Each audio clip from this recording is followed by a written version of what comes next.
we are looking at this morning climate actionable results, what that means for businesses and how they can be thinking in a more sustainable and environmentally friendly way. So I'm delighted to have Robert Spencer and Kaushal Shah this morning joining, and they're going to be sharing their views on this topic, and hopefully we'll have spark some debate as well. So as always, you can find the Q&A box at the bottom of your screens. If you have any questions about the discussion, anything that someone says, or you'd like to drill into something more or even challenge it, please do just put your comment or your question into that Q&A box. That will be live for the whole episode, so you don't need to wait till the end. Put them in as soon as they come to you. And I'll just remind you throughout. So as I said, we have Robert Spencer and Kaushal Shah joining us this morning. Kaushal set up envoPAP in 2015 to make sustainable materials out of waste sugarcane fibers sourced from India. And he sees sustainable development as a core business of the packaging sector. And I'll ask him to give a little overview of that as well. He's also, envoPAP is also a registered B Corporation, and he has been on the Forbes 30 under 30 list. Robert Spencer is a sustainable development lead for Acom's environment business, and he works with Acom's clients to develop strategies, business cases, and action plans that embed more sustainable ways of working into the everyday business decisions. So thank you both for joining us. It's great to have you. Thank you, Shama. Thanks, good to be here. Let's just dive straight in. We're looking at climate actionable results today. And if you have just joined us, the Q&A box is at the bottom of your screens. You can put any questions you have in there throughout the whole discussion, and we'll come on to those at the end. But if we start with some quick introductions, Robert, could you tell us a bit more about your work with sustainability? Certainly. So I work for Acom. Acom is a multidisciplinary engineering, environmental and technical services consultancy. We operate across the world. I'm based in the UK and Ireland business, about 7,000 people, so quite a big business. And our job really is to enable sustainable city and infrastructure development. And we do that through all the environmental, social, engineering and technical services that you need to get infrastructure and cities and places and community areas built in a sustainable way. So we have everybody from noise specialists to structural engineers, biodiversity specialists through to acoustics experts and flood management specialists and hydrologists and what have you. Pretty much most of the skills connected with the built environment, you'll find someone who has them within Acom. And my job is to go out into the business community with our major clients. Many of our clients are the large infrastructure owners and operators, so the energy utilities, the water utilities, the organizations responsible for our linear infrastructure, so canals, waterways, roads, railways, airports, and so on as well. And look at how we can improve the way in which we deliver infrastructure. So that's thinking about novel materials, thinking about new ways of doing things, new ways of engaging with communities, so the social value that we can bring, but also making sure that everything we do is going to be climate resilient. We're very aware of the climate crisis, and also that we're looking, as many of our clients are asking us to support them with, looking at net zero solutions now. So that's the big shift that we've seen in the last 12 to 18 months, is a massive increase in demand for support with zero solutions and decarbonising our whole economic processes. And that includes how we deliver our infrastructure. Thank you. We'll come on to some of those things that you've mentioned there, I think particularly the decarbonising piece. But Kaushal, I'll come over to you now. If you could give a little introduction of who you are, what envoPAP does. Good morning, everyone. Hi, I'm Kaushal Shah. I'm the founder and CEO of envoPAP. And quickly, I'll tell you, we are a sustainable materials company where we are revolutionizing and disrupting the current print and packaging sector by creating innovative solutions for the print and packaging sector using agricultural waste. We believe that giving agricultural waste, which is generated every year on year, by giving it a second life, we are inspiring a world where no packaging harms the planet. That's literally who we are, and we are an extremely proud B corporation. We certainly got certified later last year, and we are proud to be balancing purpose and profit for the past 1 year, coming very, very soon. And more to tell you a little bit about how we work on terms of sustainability in our business. So the ethos at envoPAP has been fundamentally to build on the concept of sustainability, where we want to help and transform the current paper and packaging industry, which has been looked at as a very traditional industry where we are cutting down trees. We just want to focus on bringing a new revolutionary product, which is made in a similar sheet or reel form, which touch and feels like a paper, but is made from a different agricultural source, where we have less dependence on trees being cut down as a resource, or at the same time where our processes use less water, less energy, and overall making sure that the end of life of the product itself is going with the envoPAP ethos, which is making sure that it is very degradable, making sure it's not harming any of the sea life, or being a recyclable product where it can be easily recyclable into making new paper, or for that matter of fact, making sure that our products are biodegradable as well. So we are committed as a company in making sure that we are supporting the UN SDGs that tackle societal issues such as poverty and decent working conditions by being a certified B corporation through our manufacturing across. Great, thank you. And again, we'll come on to some of those things that you've shared there, particularly being a B corporation. What does that mean? So first, let's kick off. What does climate action mean for businesses today? Kaushal, I'm going to come to you first for that.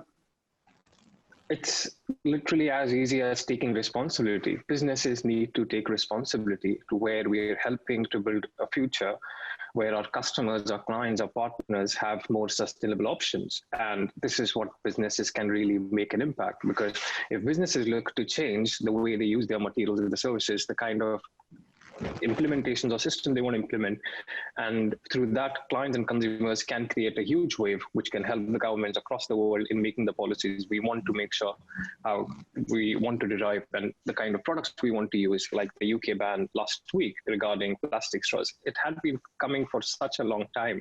We should be really embarrassed that other countries across the world have been doing that very much in advance, where we are lying back and we're doing that in 2020.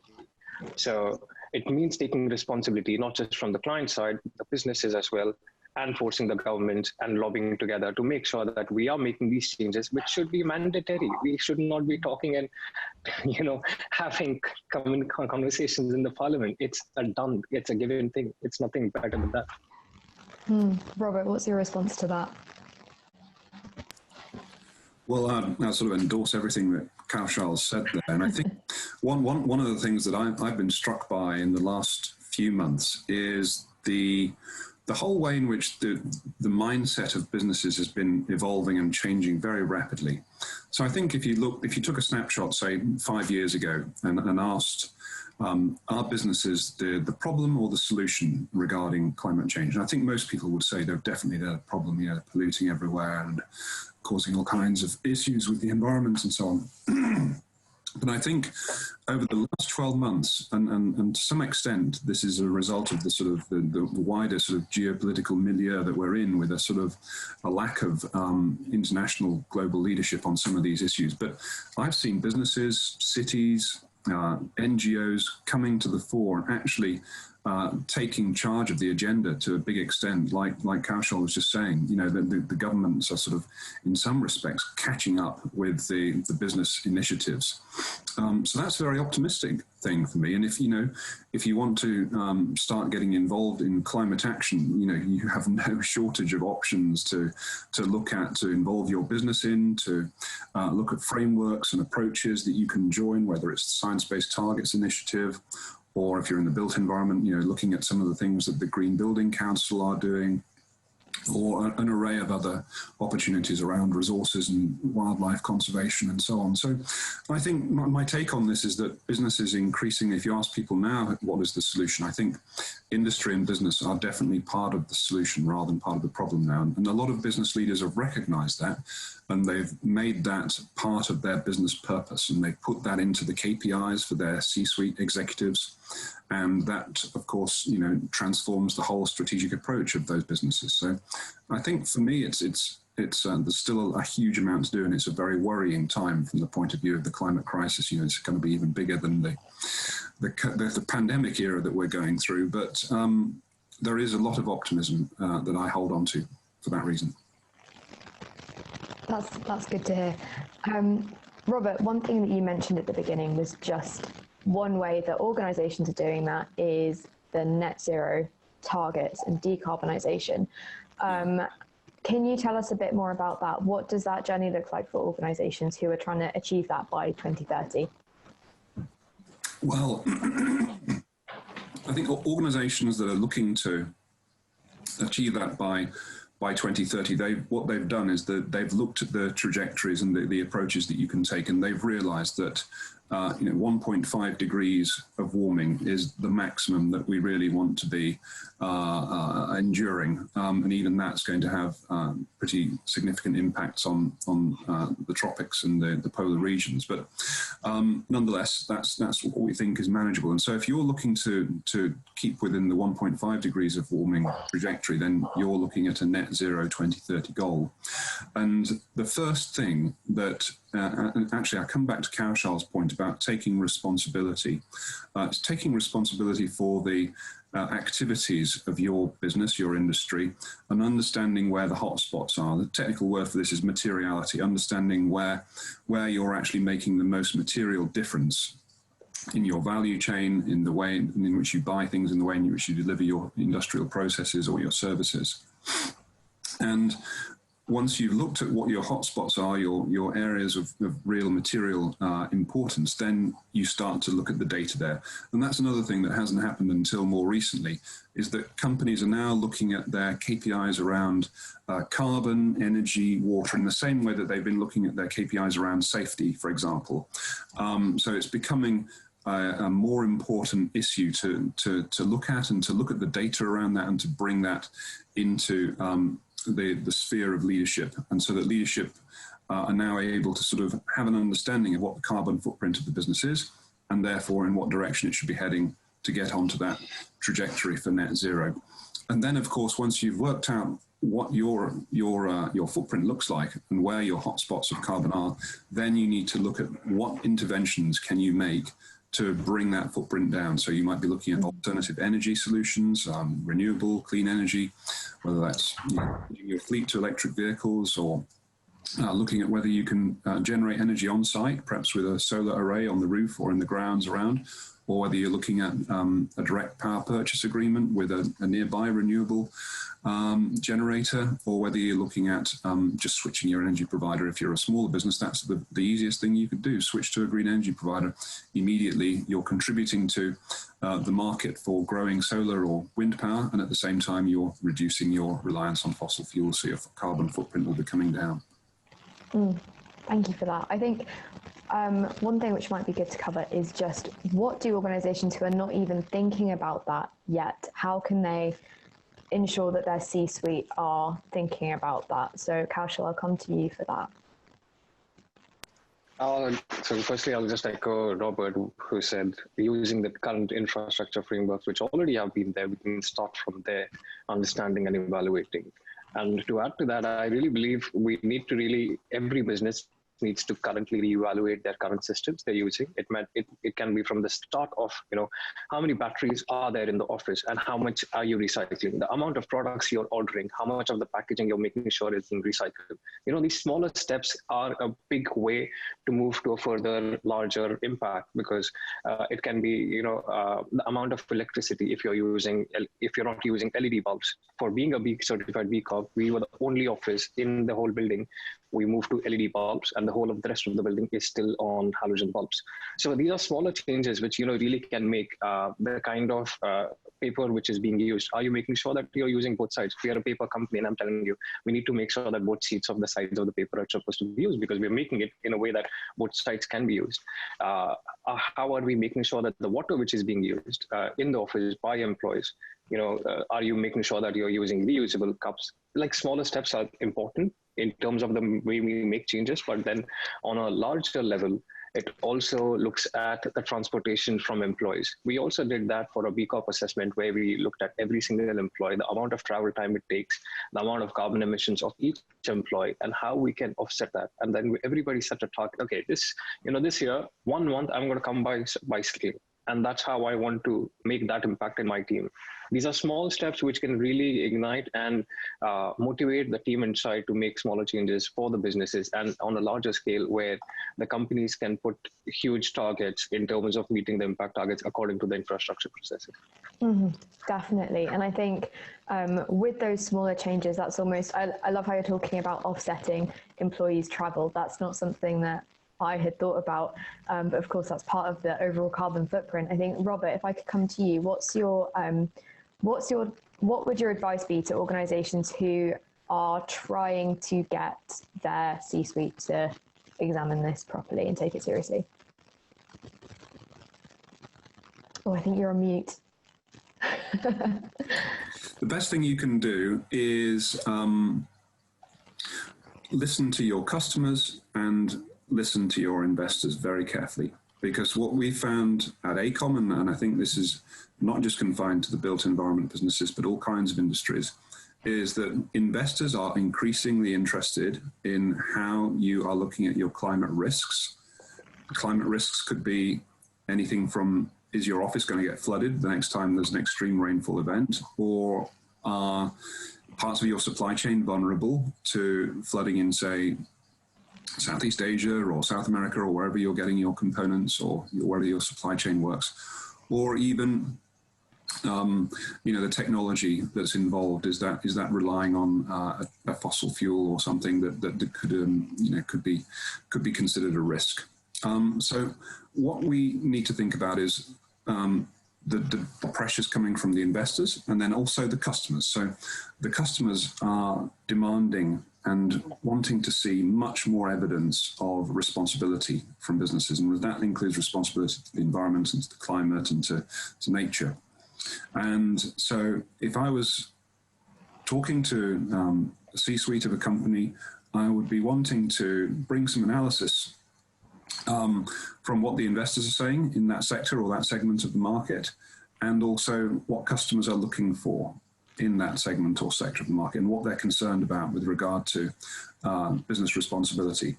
And I would be very, very surprised if nothing came up around the climate crisis and the biodiversity crisis and concerns about climate risk and resilience. So you start there. You start with the things that are most important to your functioning of a business. Mm-hmm. So we've talked a bit about decarbonisation. I'd like to now move on to the circular economy, which is something that Kaushal, I know, is very central to how your organisation works, and Robert, something you've mentioned as well. So I see we've had a question on it already as well in the Q&A. Yes, we have. We've actually already got questions coming in, and yeah, if anyone has questions, please do put them in the box. We'll come on to those later. But perhaps, Kaushal, you can just start with, if anyone hasn't heard of that term, what does circular economy actually mean?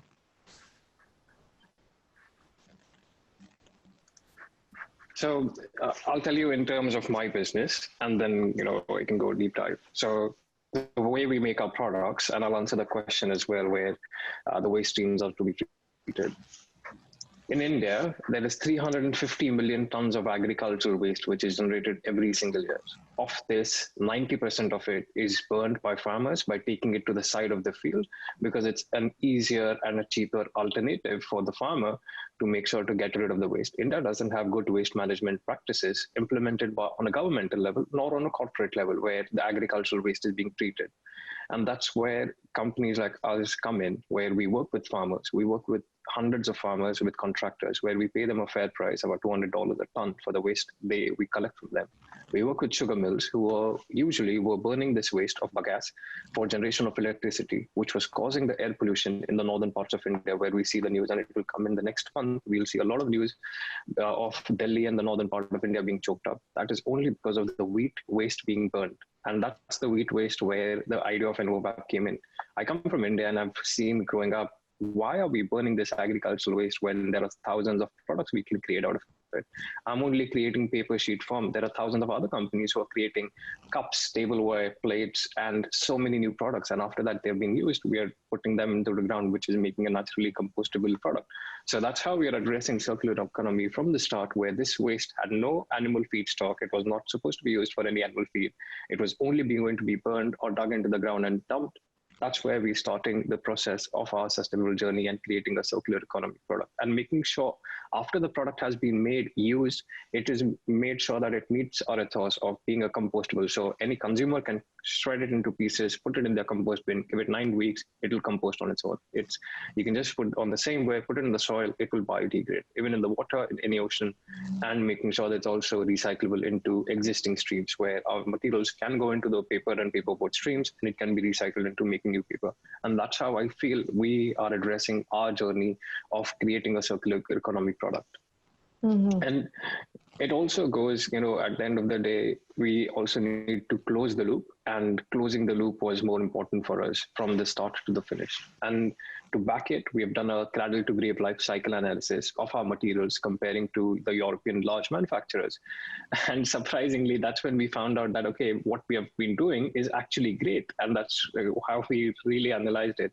So we compared our materials, the packaging materials, to the Europe's largest manufacturers. Our material is coming from India, and this material is coming from Austria, Sweden, Germany, Poland.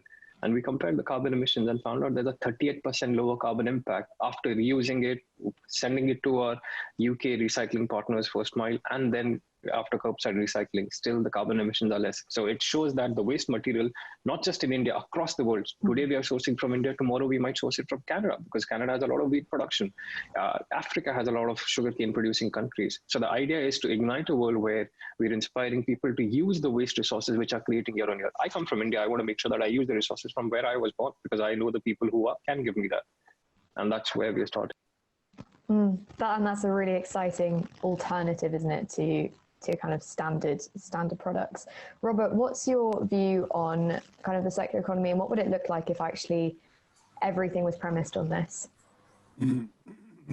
Well, I come at this from a built environment perspective, and what Kaushal was saying about the agriculture sector and utilizing waste streams there is one of the best examples of circular economy I've heard recently. So that was a really good snapshot of what can happen in the built environment. Our sector is responsible for about 40% of emissions globally. Constructing houses, railways, airports, commercial developments, and so on.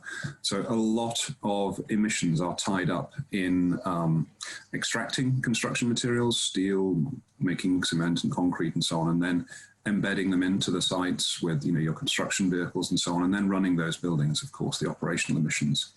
So if you want to tackle net zero emissions in the built environment, the circular economy is a really good framework or approach for achieving that, because essentially you're trying to close the loop, as Kaushal was saying.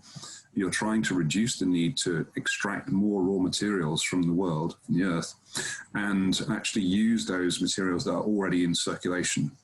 So closing the loop. So thinking about timber, concrete, steel, copper wire, all the key materials that we use for our constructing our buildings and so on. And so how do you keep those materials, resources, components, assets in use at a high value, at a high level of utilization for longer, which is essentially how we think about circular economy in the built environment?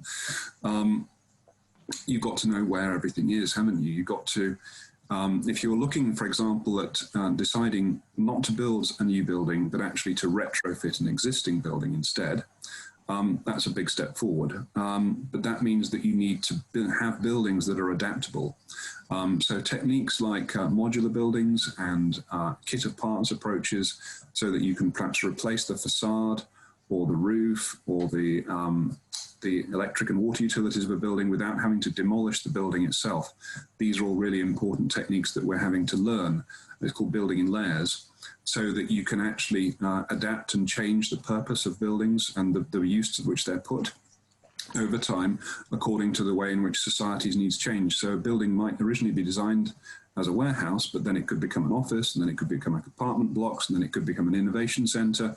You know, our needs change, and they're going to change a lot more in the post-COVID era.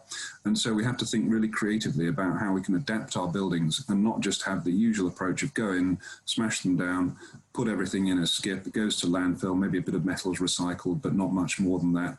Then that's totally the wrong mindset for a net zero economy. And so we've got to work out what's in our buildings before we start, you know, thinking about even demolishing them, but, you know, ideally adapting them for a new use. And that involves good data. So the digital revolution that we're going through as well is really important to enabling the circular economy, because when you know what's in a building, you know, how many escalators are in there, what's the value of them, how many air conditioners are in there, what's the value of them, those assets become visible and valuable, and they could be useful to somebody else as well. So even if they're not redeployed in that building, they might be redeployed at the warehouse down the road or whatever it is. So having a good understanding of where things are, digital twin, if you like, of our cities and built places, that really helps us drive the circular economy through. So I think that's a key first step, is linking the digital revolution to circular economy approaches for the built environment. Thanks, Robert. We do have a few questions coming in, and I'm just going to pull those into the discussion now because they are relevant to what we're talking about. So, Kaushal, you've already somewhat referenced the first question, which is from John T. Slater, and he asks, for true sustainability, do we need to value and monetize waste streams and not treat them as true waste, but as an input or raw material stream? The circular economy needs to be at the heart of sustainability. So, Robert, I'll come back to you for that question. Oh, you're on mute. To be free dexterous, don't you? I think that's right. You know, John T's right on the money here. You can't monetize a stream or material or resource unless you know it's there. So you need to have some kind of system. I think there are an increasing number of platforms out there that are helping us to track where resources are. And I know in the UK economy, the Office for National Statistics is actually looking at a national materials hub. So that I think they're working with the Environment Agency and others on the waste streams that are around. And once you have some data points for what those are, how much they are, where are they flowing through the economy, you can start to think about monetizing them, or actually they will just get ascribed values as a result of the market, you know, the prevailing market values for steel or clay or whatever it is that's there. So I think that's absolutely true. We do need to be seeing that, and I think you know, John T, the visibility and the systems that allow us to understand where things are in space and time can help with those transactions. And then once you've got the transactions enabled, then the value naturally follows. Kaushal, what are your thoughts on that?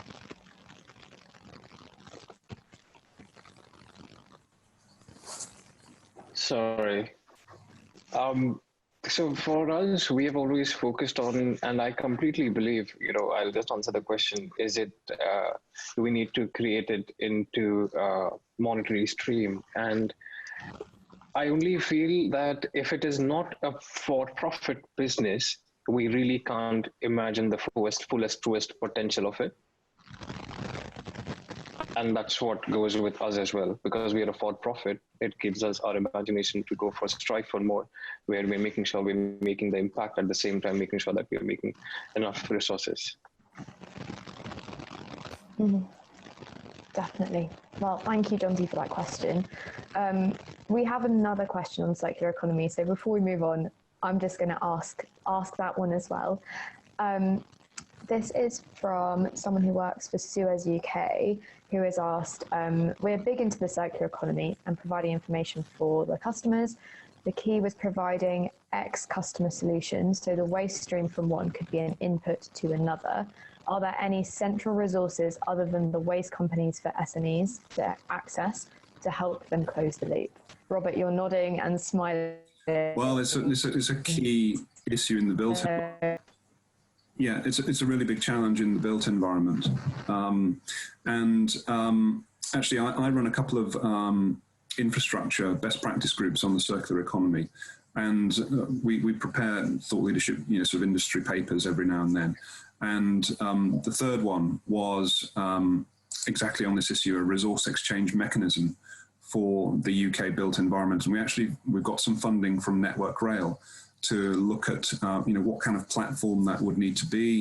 Is there an existing platform out there that's already serving that function, or do we need, new investment and new technology to make that a realistic prospect for, the circulation, the more efficient and sustainable circulation of resources. So I don't think there's anything out there right now to answer the question precisely.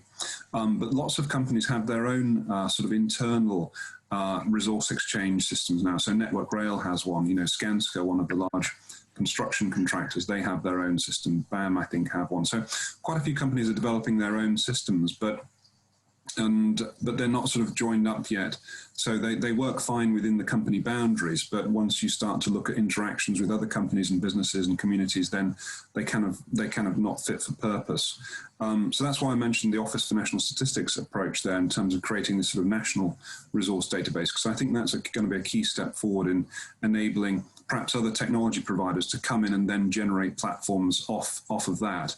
And once we have more data points about resource streams and where they are, and particular assets and components and what their value is, then they can be reintegrated into the economy much more easily, and then you have a more functioning circular economy system. But I think we're sadly a little a ways from that. We've made some big steps forward, and I think the technology is there now, and the technology wasn't there maybe even 2 or 3 years ago to enable some of this. So I think it's not far off.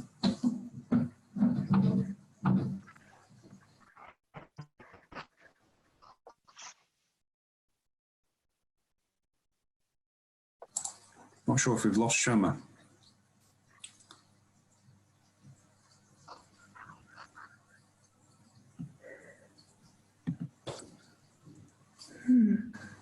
I think we might have lost Shama. Wi-Fi issues, so I think I'll just take over. No worries. It happens sometimes, but that's fine. So I think honestly, let's go back to kind of the theme of this series, which is purpose versus profit, right? So what does it mean to be a B Corporation, Kaushal, and what did it take to get the certification for your company? Cool, thank you. So I'll start by telling you why I wanted to be a B Corp. So there's a company called Tom's which makes shoes, and when you buy one shoe, they donate one shoe. And this was 2017 when Tom's was looking forward to become a B Corp, and this was me when it had just been 1 year starting the business, a young, just out of college, and wanting to inspire and learn from companies like this. And that's where the whole idea of where we could certify ourselves, where we're meeting the highest standard, but at the same time learn from individuals and companies who are a part of this community, where the goal is together achieving sustainable development goals and being responsible business. And that's where it all started for us. And it has allowed us as a company, as a CEO, to be a part of a community which is striving to build a more sustainable world. Through this certification itself, our customers, our fellow businesses are instantly made aware that how our systems are sustainable in its way. And it has indeed helped us with our outreach in our marketing efforts, with our showcasing our accountability and making sure that we maintain a certain standard for our products, our systems, the way we live and the way we operate in our business, the way we design our policies, and the way we are measuring our impact, and the way we are making these changes, and our relationship with our society, our people, and the environment as a whole, and how we are balancing all of this as one. And that's the quick story of how we became a B Corp. It's just been 1 year for us, so we are also fairly new, but the excitement in our team and through the B Corp community is intense and immense for us to be part of such a rising and a growing community. And the most important part is only 1% of the companies get this certification. So that's another proud thing for us, that we've tried our hardest to make sure to be in this 1% and join the likes of Patagonia and Ben & Jerry's in making sure we're meeting the high standards. So that's something which really makes you proud, but at the same time puts you down on your shoes that, okay, hey, you have to score minimum 80 points. And to get to that, you have to really, really slog your ass. It's a very difficult process. It took us 9 months to make the required changes, assess our goals, and then get our certification. Yeah, definitely. That sounds like a long process, but definitely worth it in the end. So Robert, over to you. What is your take on purpose versus profit as a concept, and what does that mean to you at AECOM? Well, I'll take out the versus. Just a short answer, really. I think you can have business that has a purpose and makes a profit these days, and I think Kaushal actually just mentioned a couple that are well known. Patagonia, Ben and Jerry's. No one would accuse them of being without a purpose, and they do make a profit, and they reinvest that profit in sustainable ways. I think there's been a bit of a shift actually in the business mindset in the last year or two, even in the States, which have that really sort of strict view of the only purpose of a business is to create value for its shareholders. You've seen a bit of a movement in the last few months, haven't you? Looking at actually, we need to open that conversation up, and it's not just about the shareholders, it's about all the stakeholders involved in the business, whether that's the customers, the people that live near the business, perhaps in terms of its premises or its industrial facilities, and the shareholders as well. So I think, yeah, it's a question that is on people's minds, and increasingly purpose and profit are coming together, I think. Yeah, definitely. It's a good time to do this series, I think. So I guess we'll go on to we have one more question from Jim Wilkes, and it's kind of bringing back to what we were speaking about right at the beginning. So when calculating the footprint for the CSR measures, are companies now including the savings in staff travel when working from home, and how much difference are we seeing from this? So Kaushal, over to you first, I think. I would say it's too early to start analyzing. It should be over 6 months. We've fairly just been 6 months since the lockdown. So I think a 6-month assessment of a company would be a good number to start. And the next assessment would be something in the next year. That's how we can compare. But definitely we can see it. We are beating much better here in London. There's less pollution. So 100% all the companies who have started working from home have created an impact right away. But to really get the specifics, I think we should wait for a much longer time to create a well-defined assessment.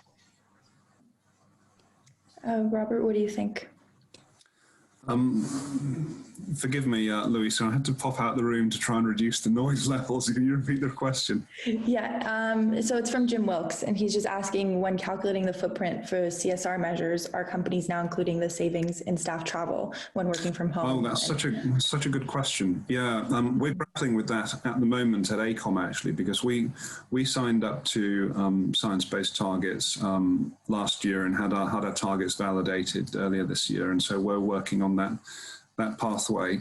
But obviously such a big change in the last few months with everyone working at home, and the whole future of the workplace is in question. We're regularly surveying our people at the moment to see what are their preferred patterns of work for the future, and 80% of people are sort of saying, well, might come into the office maybe 1 day a week or something like that. So I think that's quite a significant change, and that means that we're going to have to totally reevaluate how we use our offices, and the fact that a lot of emissions have transferred to our workplace, our homes. People are eating more at home, they're using the heating and the water more at home, and so there's a lot more cost associated with home life than there was even just a few months ago. One of the ways we're addressing that at AECOM, and I'm happy to share this with this community in a few days, is we've just been putting together a pack which can help you save money and be more sustainable at home. And it includes the usual things you might think of, like switching your energy provider, looking at your insulation, looking at your windows and your lighting, and all those kinds of things that actually Kaushal's mentioned a few of those earlier on with his B Corp approach. But that can actually, we worked out you could save on average about £3,000 a year if you followed all those measures in your home place. That's step one. I think step two is actually, companies perhaps recognizing that they're making maybe some savings as a result of perhaps closing down different floors of offices, or even shutting, certain offices. And so the real estate costs are coming down, but that cost has actually been, some of that's been soaked up by the employees having to, pay for more energy and lighting and food and so on at home than they would normally. So I think that's all in the flux at the moment, and that needs to be worked out. But at the moment, we're working through that process. So it's a very hot question. Definitely. Well, sadly, I think that is all the time that we have for today. I feel like we could keep talking about everything that we've spoken about for ages, but thank you both so much for joining today. It has been a really, really interesting discussion. Apologies again for the Wi-Fi issues, but yeah, just thank you so much, both Robert and Kaushal. Thank you. The pleasure was mine. Fantastic. It was great to be with you and good to discuss with you as well, Kaushal.